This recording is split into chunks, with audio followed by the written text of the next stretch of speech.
My name is Nissani, and education matters to me because I see education as the most influential driver for social change.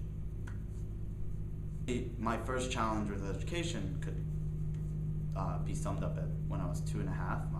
I couldn't function in my nursery, and so my mom got me testing to see if I had a disability or what my IQ was and stuff like that. And right at the age of 2.5, you can imagine how hard it is for a mom to hear that her son's going to become mentally retarded. They scaled me an 85, and they had a projected IQ of 60 for when I would grow up. Of course, they didn't scale for the learning disability that was hidden within those tests. So my mom got me retested to see if I did have a learning disability, and I did. And so they got me into learning disability school right away, and I've been in learning disability school ever since. Thankfully, my income situation was never affected by my schooling, even though I went to private schools, because of FERPA, which is an act by the government which basically just makes sure that I get fully funded no matter where I go by the government. So I never had to worry about paying for school, which was really nice. Up until high school, my main challenges were with learning, and I guess one of the biggest things for me in terms of how education has affected me was I was in an environment where it was okay for me to struggle with stuff, and it was okay for me to excel at a lot of things, but I was in an environment where they more focused on your struggles and they let what you excel at just kind of diminish. So I had to really struggle to keep my best attributes, which for me, back when I was a little kid, was mathematics and my love for math. So that was one of my biggest challenges, but my school helped me be able to read and write. When I was 6 years old, I couldn't write the word "the." When I was 4 years old, I couldn't speak more than 3-word sentences. So both orally and in written language, I thank them for a lot of my improvements and a lot of my gains.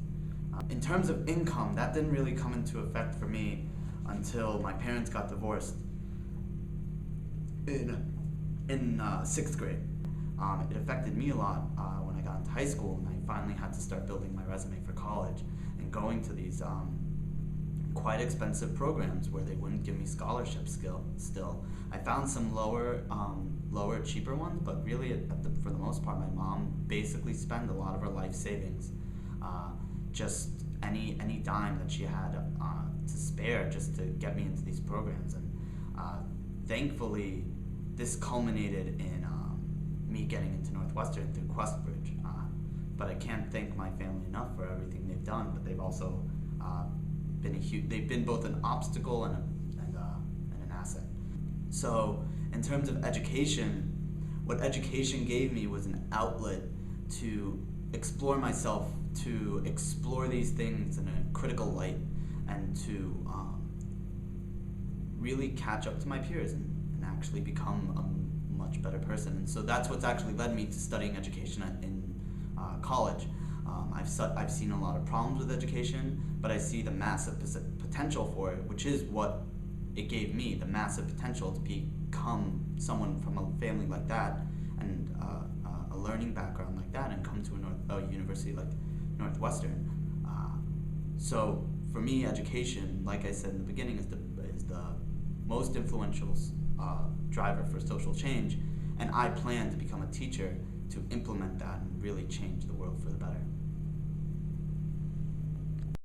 Some advice I would give to students out there who are thinking about college, or not even thought of college as an opportunity for you guys, or anything like that. I guess for elementary and middle school kids, you guys are a bit young to think about this type of future, but I want you to know it's an actual possibility.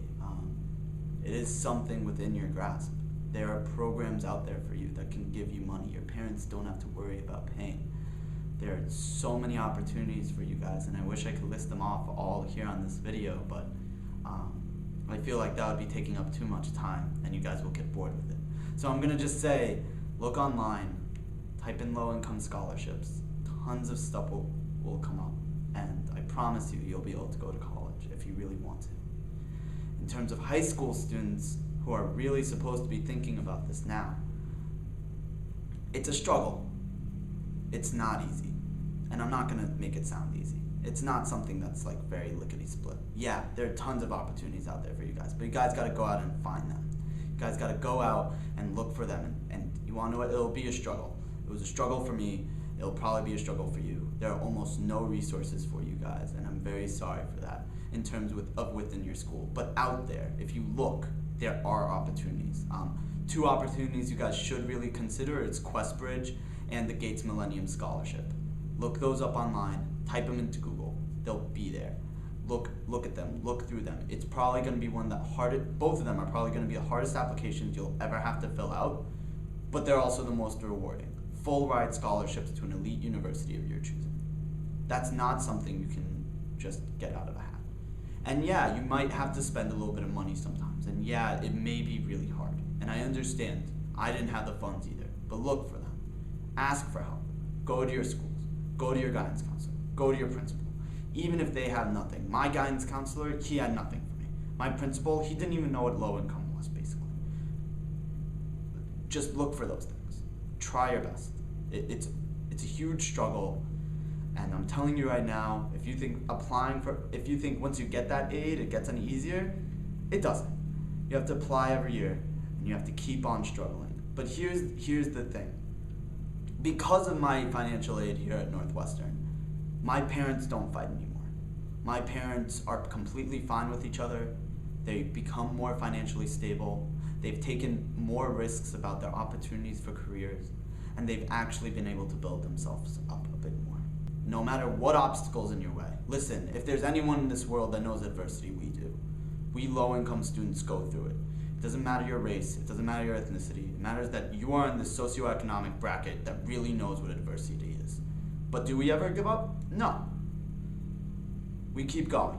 And that's more or less the advice I have for you, is keep going, keep looking for opportunities. They're out there. You just have to grab them and run with them. So, good luck.